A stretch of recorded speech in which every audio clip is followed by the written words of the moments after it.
Have you ever been mid-argument, sure the facts are on your side?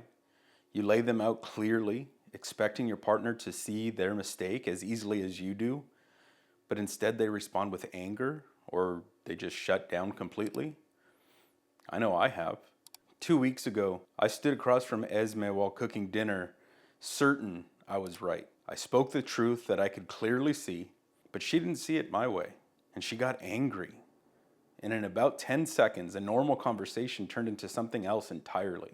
But here's the thing, I was correct, but it didn't matter at all.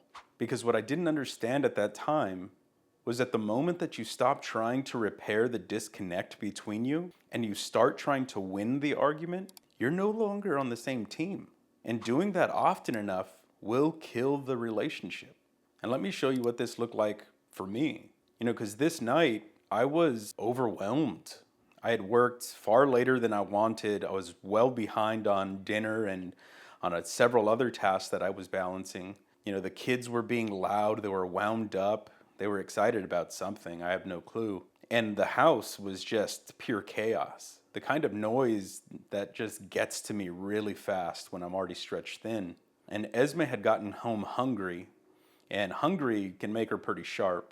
She came in asking about side dishes, and the tone underneath her questions, they felt like finger pointing. And I told her straight up, hey, look it, I'm overwhelmed. I'm just trying to get the meat done. I'm doing what I can. But she had assumed that the meat was going to take a long time.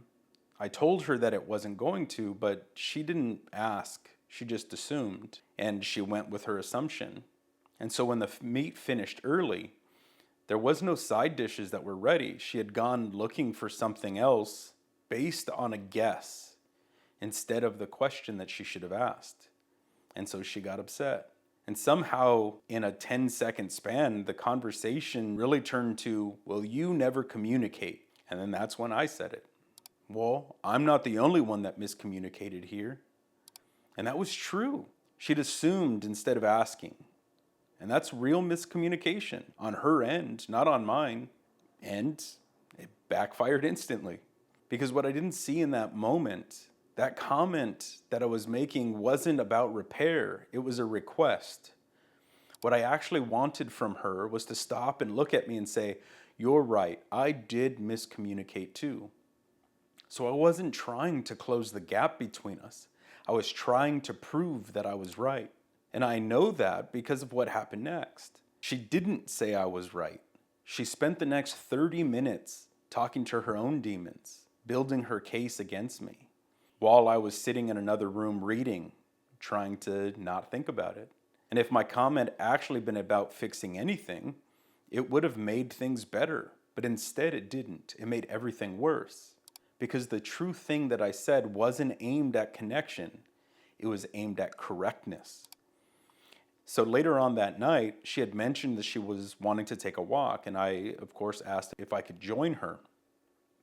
And we walked, we held hands, we talked a little bit, but I didn't bring up the situation, the miscommunication. Instead, I just named my own part out loud, with no other conditions attached. I told her that I loved her, that I hadn't communicated clearly enough in the middle of all that chaos. And I didn't wait for her to match it. I didn't bring up her assumption or her faults. I just owned my portion publicly, and I left it there. And she thanked me. She told me that she can see how much work I had been doing on myself, how much I'd grown into being able to look inward instead of just defending or finger pointing. The rest of the walk really felt different. We felt close. It was loving. Whatever wall had been up that night was gone. And what surprised me is why that worked.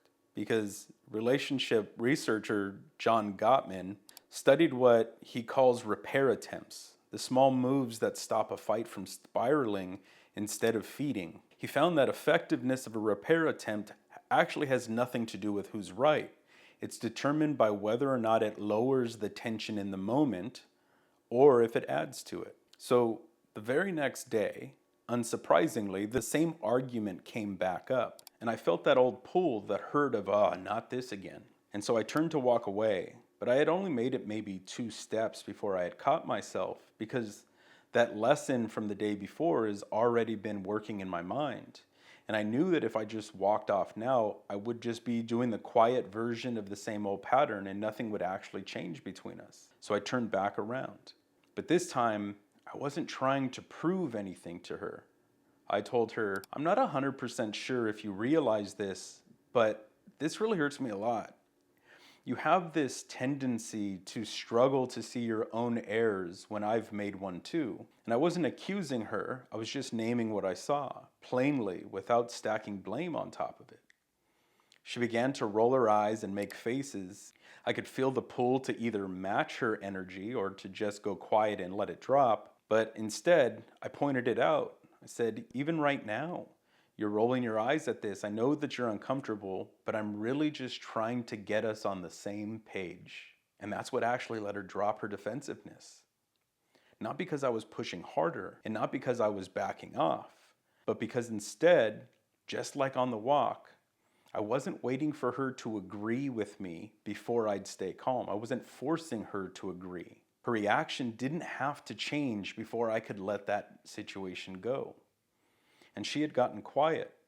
She was clearly reflecting on the situation without any need to defend herself because I wasn't attacking. We had a wonderful conversation over the next 10 minutes. And by the end of it, she told me that she was sorry, that she hadn't realized that she was doing this, and she admitted to me that she had work to do on her own communication and that she was very much committed to doing just that. The point was never to get her to admit anything. It was to get us out of standing on opposite sides of this battlefield into a place where we could both look at ourselves honestly. She arrived there on her own, not because I got her there or forced her there, but because I had already arrived there myself, and I had stopped trying to force her to join me by pointing out her faults. And I want to be clear about something because I don't want you walking away from this thinking the answer is just to stay quiet and swallow it every time your partner is wrong. Because that's not the claim. You can name what happened. You can say the true thing once, plainly, and then let it go. And here's the tell that you've crossed the line from repair into trying to win. Because if you're still waiting for them to agree with you before you'll drop it, if picturing them say, you're right, feels like the biggest win to you, that's that hook still in you. That's the thing to notice. The fix isn't complicated, even though it's not easy. Name your own part out loud, then stop needing anything back for it. Wanting the admission feels like defending the truth, but it isn't. It's trying to win. And that's what actually costs you the relationship in the long run, not the disagreement itself. So if this resonated with you, let me know down in the comments. And if you like this video, check out My Defensiveness Was Killing My Marriage, where I talk about how my own defensiveness turned every hard conversation with Esme into a trial to prove my innocence. I'll talk to you all soon. Cheers.